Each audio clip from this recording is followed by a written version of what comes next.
The MCC STEM is a group of men who run organisations who are large employers of STEM skills, who have elected to stand up for change, to work with women, stand beside women to drive change.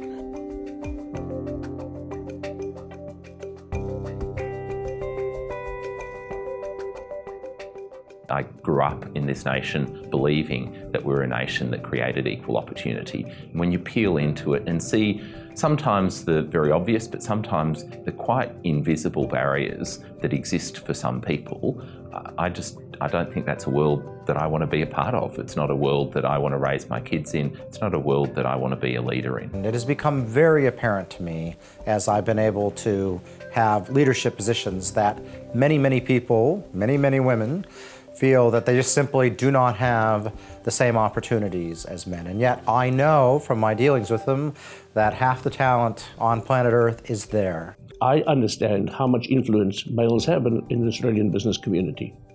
So if we don't use our influence to change it, who is going to do it?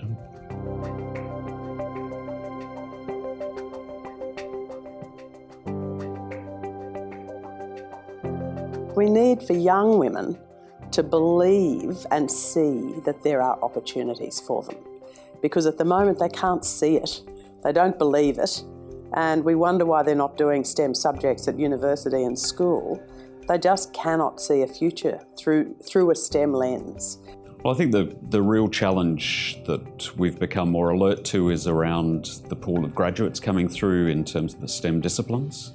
And I think growing the pipeline is really one of the aspects where the Male Champion of Change STEM group can try and make a difference. Diversity literally is the compass that navigates innovation. We're an innovation organisation, so we embrace diversity in all its forms. Part of the problems we have is inertia.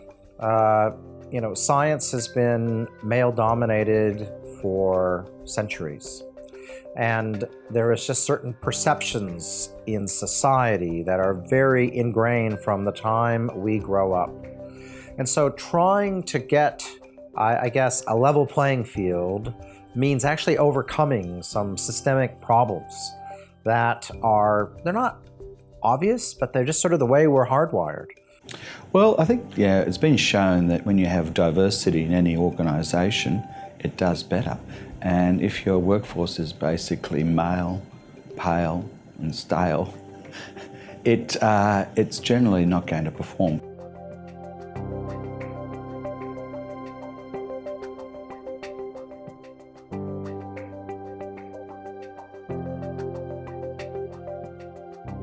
The system is taking in roughly equal calibre, equal numbers of people, yet by the time those people work through the system, the representation is quite dramatically distorted, particularly in STEM areas. Are we providing the flexibility and support at that time that keep people engaged in their career?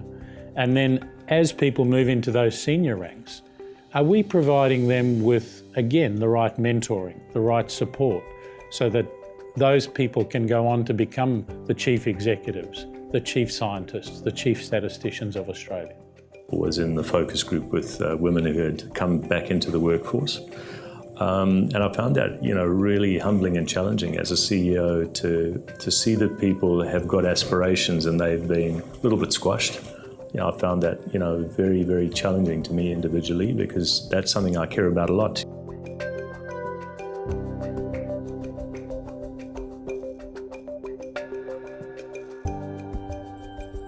Every innovation is at its heart a social innovation. So it surprised me that so much of what had been done around diversity was about fixing women, i.e. fixing the customer, rather than actually engaging the customer and tailoring the innovation to work for them. And I think that's been a real key insight for me, particularly around the MCC table. We're not scared to talk about things that have failed as well as things that have worked. So it's a really good learning experience for us as leaders. Don't assume things are okay. And I think it goes to the fixing the system rather than addressing the individual issue. And the system sometimes is in your own backyard and you don't know your system as well as you think you do. I think a lot of us assume our policies are friendly. And as been pointed out, once you start reading the policies in detail, you realize that they're not as friendly as you assumed they would be. We know that a lot of cultural change takes generations, but we are being more ambitious than that. We are hoping to change things within years, not within decades. None of the work that we're doing at the moment would be possible without the support of the National Innovation and Science Agenda. So we're working very closely with ministers and the department who are looking to test great ideas about how you change outcomes. So we've got a big campaign for pay parity this year. We're going to try to solve it by June next year. And I think even if it looks like it's expensive, it'll have such a positive effect that it'll wash through the organisation and make us even more effective. And it won't look like an expense, it'll look like an investment. Our maternity and parental leave, we've changed our carers leave, we've changed some of our recruiting processes. We have increased the childcare places at my university from 299 to 452 to be open next year. So that's a 55% increase in childcare places. We de-identified our applications in terms of CVs and letters of application for jobs and promotions. By removing the way to identify the gender, we found that we're getting more women shortlisted for jobs.